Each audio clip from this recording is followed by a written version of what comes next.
The goal of this presentation is explaining the lateral elbow and common extensor anatomy. The osteology of the elbow consists out of the humerus, the radius, and the ulna. Together, these bones create a composed joint, meaning 3 bones and thus 3 joints in one capsule. The elbow capsule is big and has a pouch. Anteriorly and posteriorly. These elbow pouches on both sides facilitate maximum range of motion of flexion and extension. To provide passive stability, you can find several capsular reinforcements by ligaments in the lateral elbow. These ligaments are the radial collateral ligament, attaching to the lateral epicondyle and the radial head, the lateral ulnar collateral ligament, attaching to the lateral epicondyle and the ulna, and the annular radial ligament going from the ulna around the radial head without attaching to it and then back again to the ulna. You can see the discussed ligaments schematically in this image. The lateral epicondyle is not only a place of origin for ligaments, but also for muscles, such as the common extensor tendon. This tendon starts as one tendon originating from the lateral epicondyle and splits into different muscle bellies of the extensor carpi radialis brevis, the extensor digitorum, the extensor digiti minimi, and the extensor carpi ulnaris. Next to the common extensor tendon, the supinator muscle also attaches to the lateral epicondyle. Please note that the attachment of the extensor carpi radialis longus is slightly higher on the humerus and is not a part of the common extensor tendon. Please be aware that if you're scanning the common extensor tendon, you're also scanning the ligaments in depth. This is a pitfall. The ligaments and tendon are hard to differentiate as they have almost the same echogenicity. In this image, you can see parts of the common extensor tendon. This part has been cut and reflected to superior. Note the difference between the parts of the common extensors. Some have a long muscle, some have a long tendon. This shows a huge variability. Also note the muscle and tendon fibres which have a proximal distal direction. In the depth of the forearm, normally covered by the common extensors, you can see the supinator muscle. The fibre orientation of the supinator is different, more oblique, which explains its function to supinate the forearm. 2 hypervascular zones were identified in the region of the lateral epicondyle. The first was noted at the proximal lateral epicondyle, just distal to the supracondylar ridge, and the second 2 to 3 centimetres distal to the lateral epicondyle on the deep surface of the common extensor tendon. These hypervascular regions may preclude the normal inflammatory cascade and healing response to microtearing in this region. Thus, these zones may play a role in the etiology of lateral epicondylitis and are therefore important to focus on with ultrasound. This image shows the humeroradial joint between the humeral capitellum and the radial head. The capsule has been opened. There appears to be a strong relation between the fibres of the extensor muscle and the capsule. This is important for your clinical reasoning as combined pathology of capsule and tendon can occur quite frequently. When scanning the humeral radial joint, you can observe a capsular fold as a V-shaped structure within the superficial joint. In this image, you'll have to look here to see it. This capsular fold is normal anatomy. Ultrasound is also suitable in assessing the radial kinematics. Please be aware the anatomical variances in the radial neck and in the radial circumference can alter the kinematics. In this image, you can see these anatomical variances, a straight and an oblique radial neck, also a round and an egg-shaped radial circumference.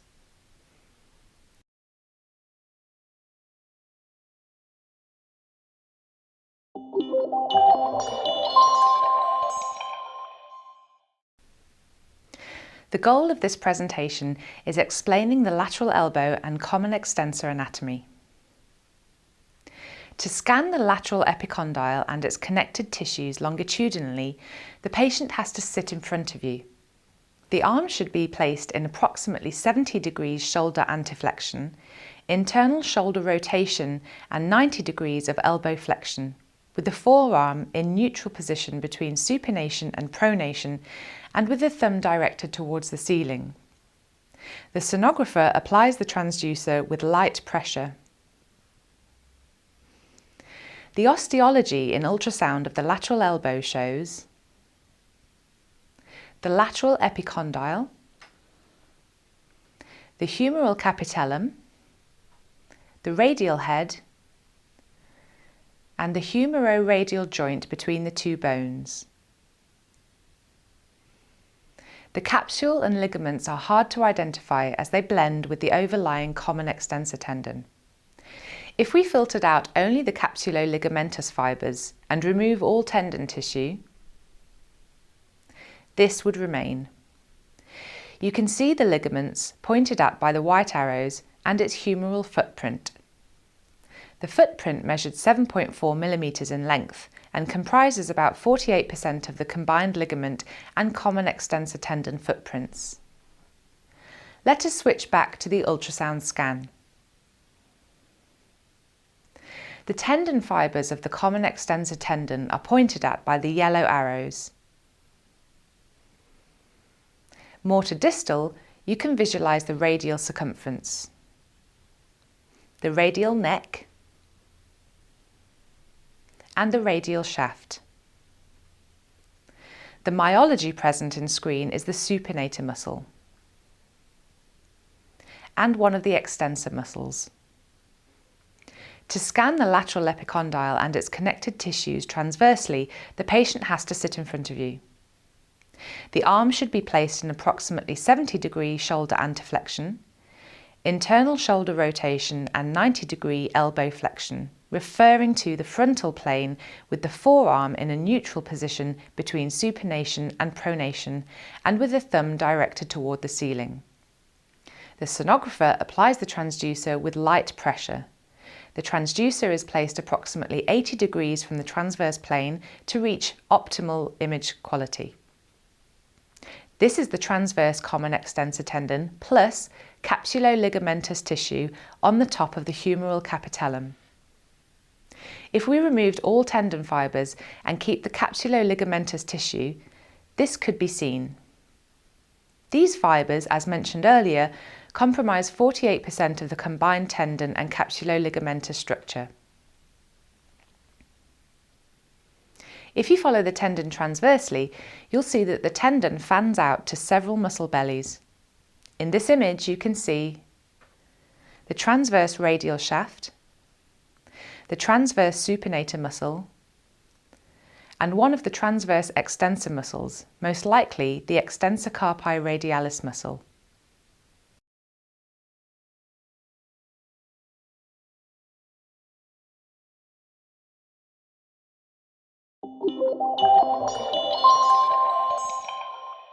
The goal of this presentation is to discuss the ventrolateral elbow anatomy of the humeroradial joint, the brachia radialis muscle, the extensor carpi radialis muscle, supinator muscle, and the radial nerve. The elbow joint consists out of 3 bones, the humerus, ulna, and radius, all located within one synovial capsule. The ventrolateral elbow is characterized by the convex capitellum of the humerus, which articulates with the concave superior facet of the radial head, forming the humeroradial joint. On the lateral and ventrolateral side, the elbow capsule is reinforced with ligaments, one of them being the annular radial ligament. The annular radial ligament is a vital component of the lateral collateral ligament complex and can be injured in the setting of trauma and after closed reduction for elbow dislocation. The functional importance of the annular radial ligament has been increasingly elucidated in various mechanical and functional studies, and has been shown to be a major static and dynamic stabilizer of the proximal radio-ulnar joint. The annular radial ligament originates from and inserts on the ulna. It wraps itself around the radial head. This transverse image of a cadaveric specimen also shows the circumference of the radial head and how it is covered with hyaline cartilage. In this picture, the humeroradial joint has been depicted longitudinally. It shows the convex humeral capitulum covered with hyaline cartilage, the radial fossa, the circumference of the radial head, the radial neck, and the radial shaft. The humeroradial joint is designed to make flexion, extension, and prosupination movements. The joint is covered by a synovial capsule. A part of this capsule is the annular radial ligament. A flexion movement of the radius will be limited by bone-to-bone contact in the radial fossa and with contact of the radial fossa fat pad, which acts as a shock absorber. The humeroradial joint capsule always has a little fringe, which can be seen as a hyperechoic capsular fold hanging into the joint. Looking at the transverse elbow anatomy, we can identify a radial corner. All structures located on the ventral lateral elbow, or in the radial corner, have a thing in common. They share the word radial or radialis in one part of their name. These structures are the brachioradialis muscle, the extensor carpi radialis muscle, and the radial neurovascular bundle, which contains the radial nerve and the radial recurrent artery. This slide shows a schematic drawing of the elbow, which demonstrates the course of the main trunk of the radial nerve that lies lateral to the brachialis muscle and then divides into its terminal branches, the posterior interosseous nerve and the superficial sensory branch. At the radial neck, the posterior interosseous nerve pierces the supinator muscle to reach the posterior compartment of the elbow. The passage that the posterior interosseous nerve follows in the supinator muscle is called Frosche's arcade. This arcade is formed by the deep layer of the supinator muscle and the superficial layer of the supinator muscle. In this image, you can see a cadaveric correlation of the posterior interosseous nerve going through the Frosche's arcade. Please observe the diagonal course of the supinator muscle fascia fiber.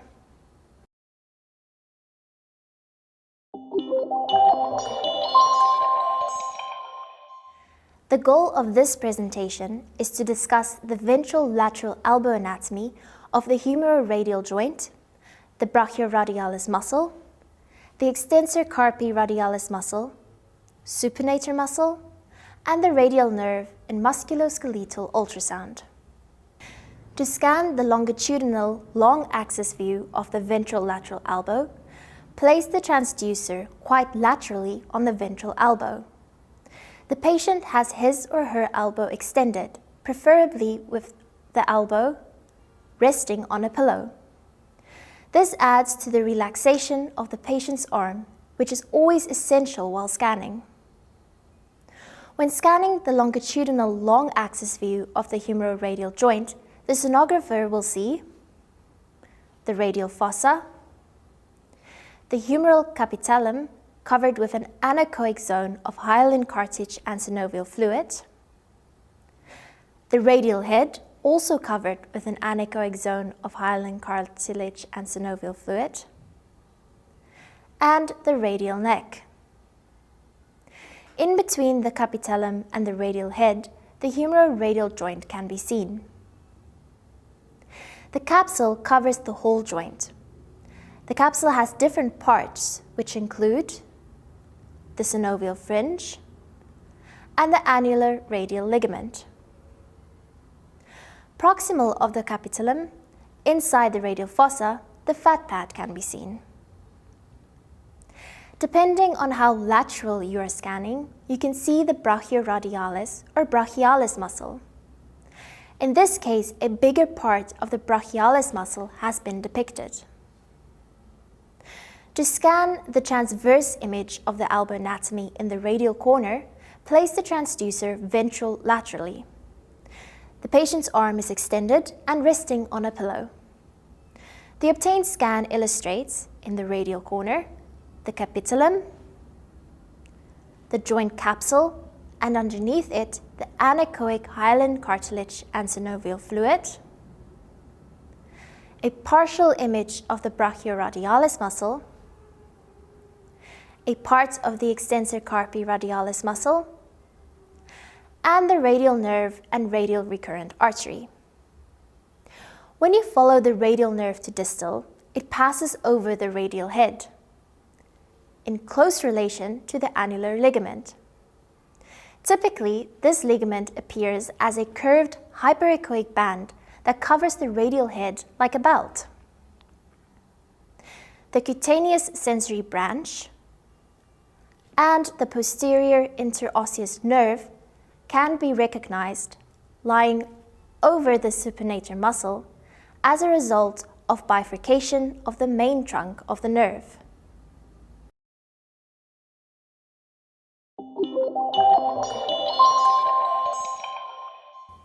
The goal of this presentation is to discuss the ventral elbow anatomy of the cubital joint, the brachialis muscle, the biceps brachitendon and the brachial artery.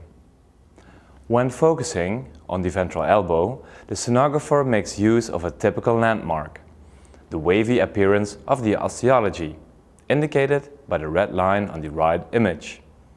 This line is created by the humeral capitellum and the humeral trochlea.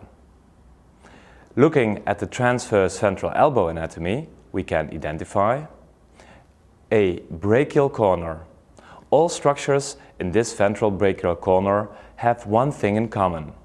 They share the word brachial or brachy in one part of their name.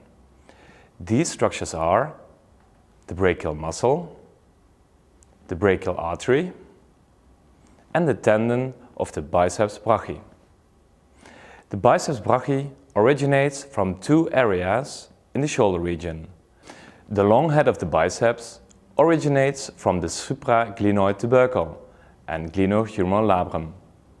The short head of the biceps originates from the coracoid process. The biceps muscle inserts mainly at the radial tuberosity.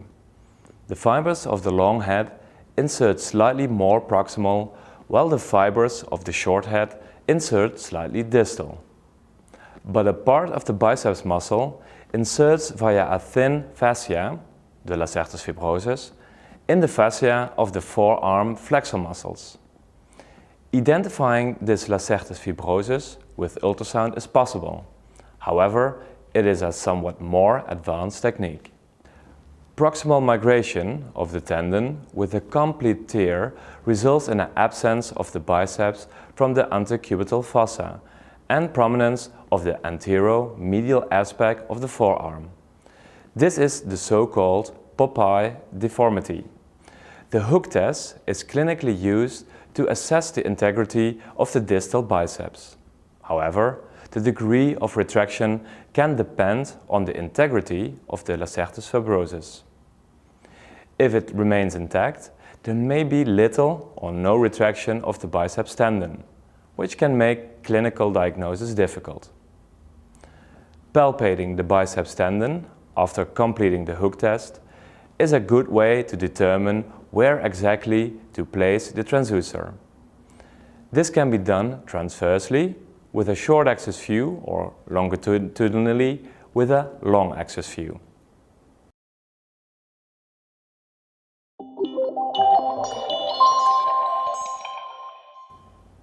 The goal of this presentation is to discuss the ventral elbow anatomy of the cubital joint, the brachialis muscle, the biceps brachitendon and the brachial artery in musculoskeletal ultrasound.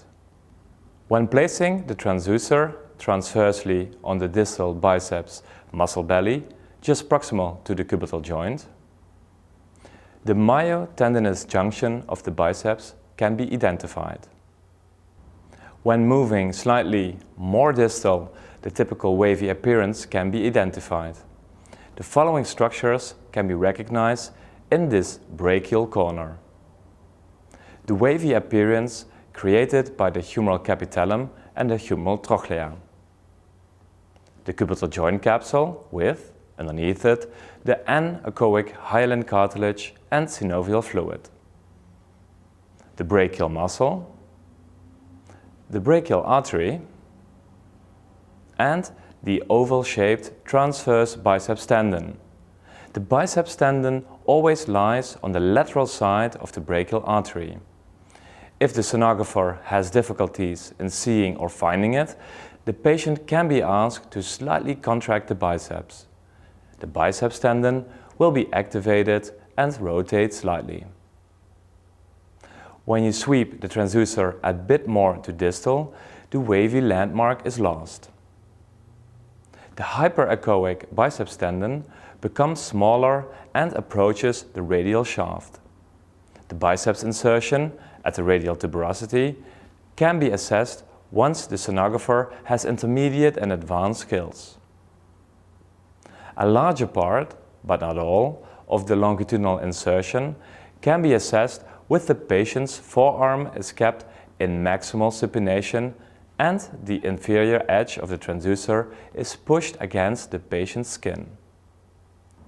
Please note how the longitudinal tendon has a fibrillar appearance and follows a path superficial to the brachialis and the supinator muscles, continues into the depth until it inserts onto the radial tuberosity. To avoid anisotropy due to a poor angle of incidence, as seen in the upper image, the sonographer must push the distal tip of the transducer slightly into the skin of the patient to optimize this angle of incidence.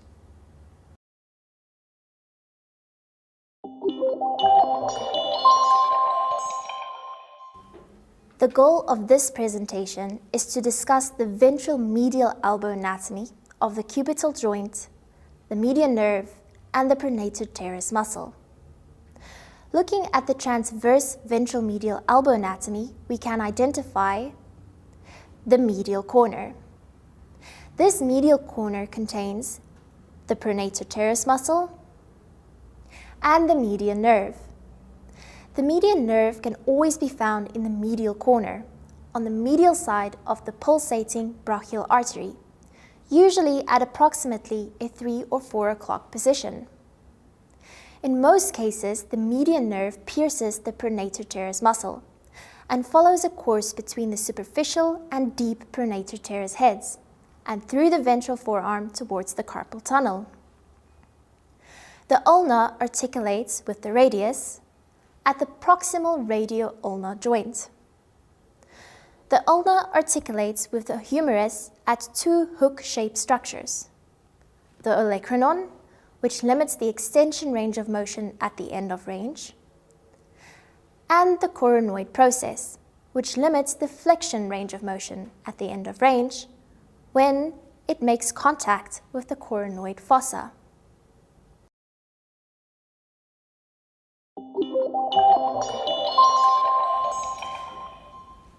The goal of this presentation is to discuss the ventral medial elbow anatomy of the cubital joint, the median nerve, and the pronator teres muscle in musculoskeletal ultrasound. The transducer should be placed transversely with a short axis view on the ventral medial elbow. The anatomy depicted includes the humeral trochlea with, directly above it, the anechoic hyaline cartilage and the hyperechoic cubital joint capsule. The pronator teres muscle, which can partially be seen in this image, but in reality is much bigger, and the median nerve, which can be found on the medial side of the brachial artery, usually at a 3 or 4 o'clock position. If the sonographer has difficulties in finding the median nerve, the top of the transducer should be toggled a bit to distal. As a result, the angle of incidence and perpendicular scanning is optimized, which results in better depiction of the median nerve.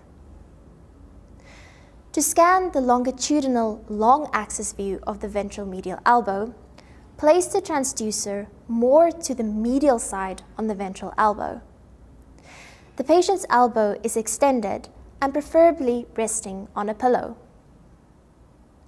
When scanning the longitudinal long axis view of the humeral-ulnar joint, the sonographer will see the coronoid process, the humeral trochlea, and the coronoid fossa. The capsular folds can be seen, which looks like a hyperechoic V-shaped structure in the humeral-ulnar joint. This capsular fold is part of the bigger joint capsule. The coronoid fossa contains a fat pad that serves to absorb the shock of the ulnar end range flexion. Finally, the brachial muscle can be seen overlying the humeral-ulnar joint.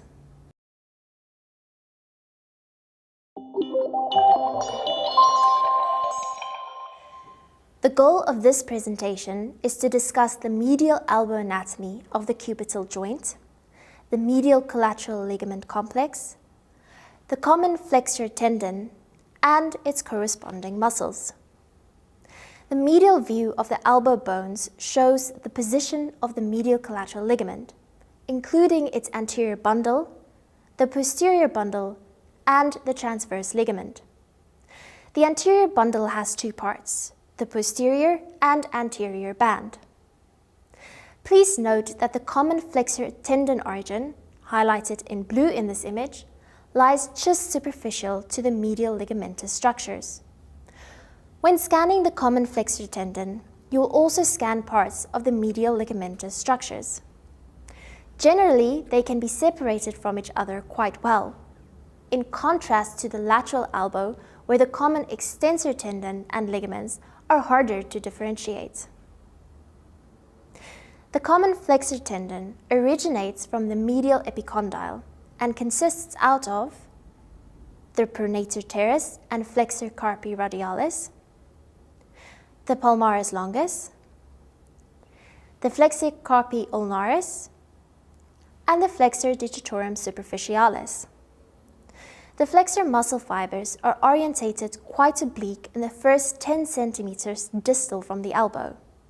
As a result, the transducer position to scan the flexor muscles, both in longitudinal and transverse manner, should be adopted to this oblique fiber orientation. Please have a look at the right image. The transducer positions would look like this for a longitudinal long axis scan of the flexor muscles. On the other hand, it would look like this for a transverse short axis scan of the flexor muscles.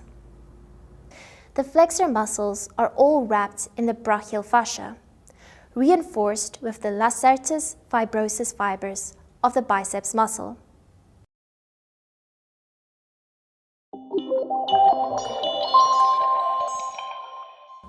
The goal of this presentation is to discuss the medial elbow anatomy of the cubital joint, the medial collateral ligament complex, the common flexor tendon, and its corresponding muscles in musculoskeletal ultrasound. The transducer is placed longitudinally on the highest point of the medial epicondyle in the direction of the flexor muscle to be assessed. In this position, we can see the medial epicondyle, the side of the humeral trochlea, the ulna, and the humeral-ulnar joint. The collateral ligaments stabilizing the humeral-ulnar joint can be seen as hyperechoic fibrillar tissue close to the joint. The collateral ligament can easily be identified as it is in contrast with the overlying hypoechoic flexor muscle. Observe the musculotendinous junction and the hyperechoic origin of the common flexor tendon on the medial epicondyle. To observe the performance of the collateral ligament, the sonographer can apply a valgus stress to the joint. In case of a dysfunctional ligament, the joint space will open up significantly.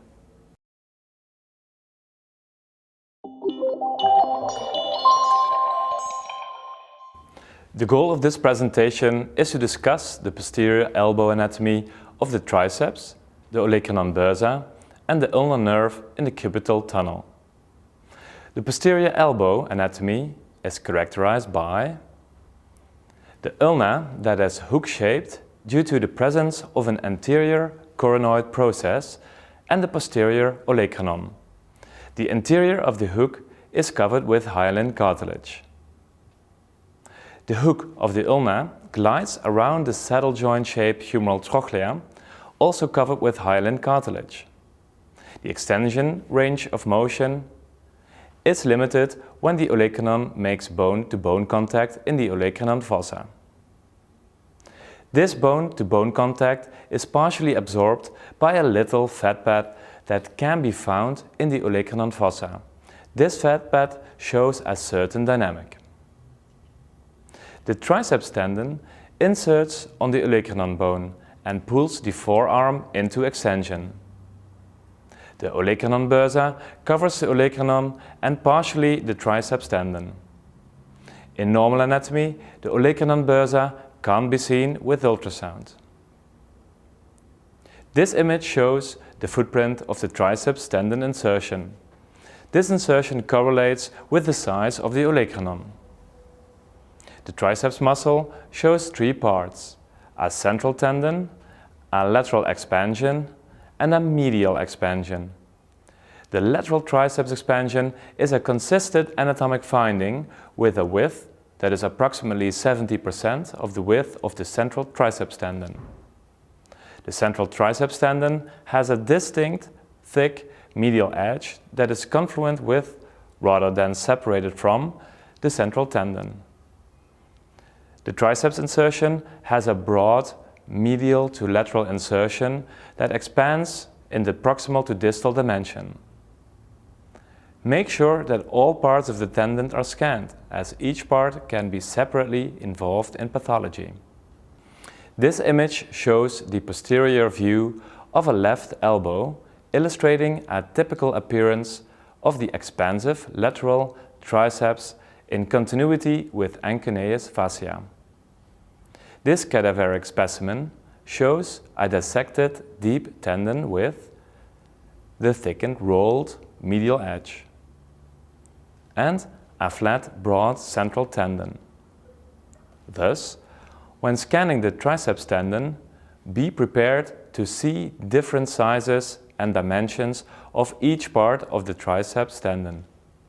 The image shows the posterior medial aspect of the elbow and illustrates the course of the ulnar nerve between the bony prominences of the medial epicondyle and the olecranon, covered by the cubital tunnel retinaculum, and more caudally by the aponeurosis and the belly of the flexor carpi ulnaris muscle.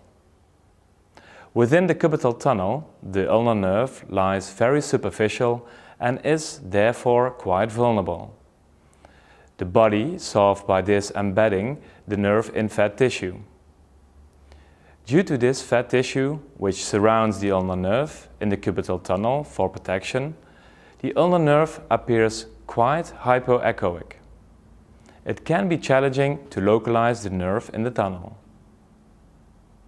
Observe in the image the schematic drawing of the cubital tunnel on cross-sectional view, thus a transverse or short axis transducer position, which reveals the relationships of the ulnar nerve with the medial epicondyle, next to which the ulnar nerve always lies, and the olecranon. Note the Osborn retinaculum that covers the cubital tunnel as a roof. From a microscopic point of view, the ulnar nerve was a multifascicular bundle with about 4 to 18 bundles, with a mean area of 6 square millimeters and a standard deviation of about 1.5 square millimeters. It seems that there is no association between the area of the nerve and the number of fascicles, the age and the sex. Above the ulnar nerve, a structure consisting of 3 components was evident. This structure was located between the deep adipose tissue and the ulnar nerve and was formed from the superficial to the deep plane by following layers. 1. A layer of loose connective tissues corresponding to the deep fascia, which corresponds to a layer of loose connective tissue with undulated collagen fiber bundles with scarce elastics. 2. A layer of connective tissue corresponding to a tendinous structure. 3. A bundle of muscle fibers.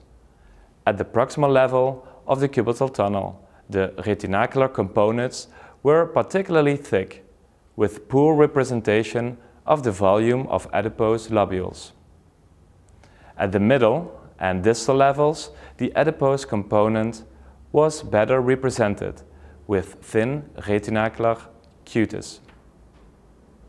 In this slide, you can see the variability of the ulnar nerve.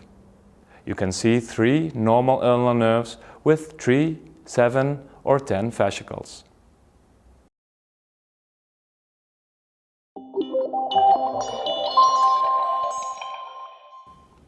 The goal of this presentation is to discuss the posterior elbow anatomy, which is relevant to know when scanning the triceps, the olecranon bursa and the ulnar nerve in the cubital tunnel in musculoskeletal ultrasound. To scan the triceps tendon, the patient should extend the shoulder, flex the elbow 70 degrees and pronate the forearm so that the fingers point ventrally and the hand rests on a table. The transducer is placed on the top of the triceps tendon at the olecranon. The obtained ultrasound image will show the olecranon bone, the humeral trochlea, and in between the humeroulnar joint. The red line indicates the olecranon fossa, which contains a hyperechoic fat pad that absorbs the shock of the bone-to-bone contact during end-range elbow extension. The hypoechoic triceps muscle belly can be seen, with the muscle transitioning to tendon at the musculo-tendinous junction. The triceps tendon is broad and long. The tendon appears differently in ultrasound, depending on the part of the triceps tendon which is being scanned. The tendon is hyperechoic except for the last centimeter, the footprint, due to anisotropy. To assess this part, the transducer should be moved with a heel-toe maneuver. With this maneuver, all fibers will be scanned perpendicularly. For a transverse short-axis view of the tendon, the transducer should be rotated 90 degrees. The oval cross-sectional shape of the distal triceps tendon is seen lying over the olecranon. The cross-sectional appearance of the distal myotendinous junction of the triceps is seen over the posterior trochlea. Observe that the tendon arises slightly eccentrically relative to midline and the distal muscle. The red triangular zone indicates the area of the aponeurosis and belly of the flexor carpi ulnaris muscle. In this zone, it's very easy to find the ulnar nerve. Since the ulnar nerve courses into the depth where it is protected by muscle, it doesn't need the protection of fat tissue like in the cubital tunnel. As a consequence, the ulnar nerve looks hyperechoic in contrast with the surrounding hypoechoic muscle. If you have localized the ulnar nerve in this zone, it can be followed longitudinally or transversely into the tunnel. This image shows a longitudinal measurement of the ulnar nerve in the cubital tunnel. Note the hypoechoic appearance of the nerve at this location. Following the nerve to distal will show the nerve as being more hyperechoic. To scan the ulnar nerve, the patient should extend the shoulder, flex the elbow 70 degrees and pronate the forearm so that the fingers point ventrally and the hand rests on the table. For a transverse measurement of the ulnar nerve, the sonographer places one finger on the highest tip of the medial epicondyle and then another finger on the olecranon. After having palpated the osteology, place the transducer between the tips of the fingers and thus between the bony landmarks. The ulnar nerve, here indicated with a red arrow, is hypoechoic and always lies next to the medial epicondyle. The yellow dot indicates the hyperechoic Osborn ligament with parallel fibers which connect the olecranon and the medial epicondyle. An ulnar nerve luxation is a frequent finding, so if no ulnar nerve can be found in the cubital tunnel next to the medial epicondyle, please check the other side of the medial epicondyle. Most likely you will find it there.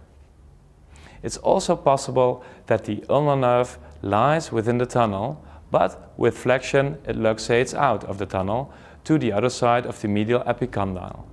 To check whether there is a nerve luxation, the patient can actively extend and flex the elbow. Using sonography, the change in location of the ulnar nerve can be observed. A study done by Torres and others has confirmed a protocol that can be used for repeated measures, both by individual and multiple sonographers, to assess the size of the cubital tunnel and ulnar nerve and the effect of elbow position upon these structures. Sonographers in clinical practice can be confident that with minimal training, as well as knowledge of the protocol, they are able to obtain reproducible, repeatable measures. This image is produced in a plane which intersect the medial epicondyle and the olecranon process. The distance between the most prominent points of the medial epicondyle and the olecranon process was measured. This image shows a measurement of the cubital tunnel area. An image was produced in a plane which intersects the medial epicondyle and the olecranon process. The cross-sectional area of the proximal bony cubital tunnel was measured using the electronic calipers to trace from the most prominent point of the medial epicondyle to the most prominent point of the olecranon process, and then along the most inner aspect of the bright echo which represented the bony floor of the tunnel. The tracing was continuous over the articulation between the trochlea of the humerus and the ulna. This image shows a diameter measurement of the height of the ulnar nerve, when imaged transversely at the level of the medial epicondyle. And last, this image shows a cross-sectional area measurement of the ulnar nerve.